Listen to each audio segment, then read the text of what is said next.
அனைவருக்கும் வணக்கம். Health insurance DBA Kovai கிளை அலுவலகத்திலிருந்து நான் பாலகுரு முத்துசாமி. நமது GIPSA staff group mediclaim policy condition 2026-27 சில சேஞ்சஸ் பண்ணியிருக்காங்க. அதில் ஒரு சேஞ்ச் என்னென்னா, increase in medical health checkup benefit limit. அதாவது கடந்த ஆண்டு வரைக்கும் ஹெல்த் செக்கப் பெனிஃபிட்டுக்கான மேக்ஸிமம் லிமிட் வந்து 1% of the average family sum insured or maximum of ₹5,000 5,000 வரைக்கும் இருந்தது.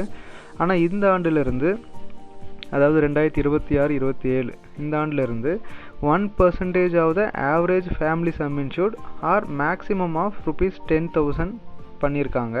இந்த ஹெல்த் செக்கப் பெனிஃபிட்டை பொறுத்தளவுக்கு ரெண்டு விஷயம். ஒன்று, நான் இந்த ஆண்டு ஹெல்த் செக்கப் பெனிஃபிட் கிளைம் பண்ணுறேன் அப்படின்னா இதுக்கு முன்னாடி 4 ஆண்டுகளில் எனக்கோ, அதாவது எம்ப்ளாயிக்கோ, எம்ப்ளாயின் கீழ் கவராக இருக்கிற குடும்ப உறுப்பினர்களுக்கோ யாருக்குமே கிளைம் இருக்கக்கூடாது. யாருக்காவது ஒருத்தருக்கு கிளைம் இருந்தாலும் யாருக்குமே அந்த ஹெல்த் செக்கப் பெனிஃபிட் எலிஜிபிலிட்டி வராது.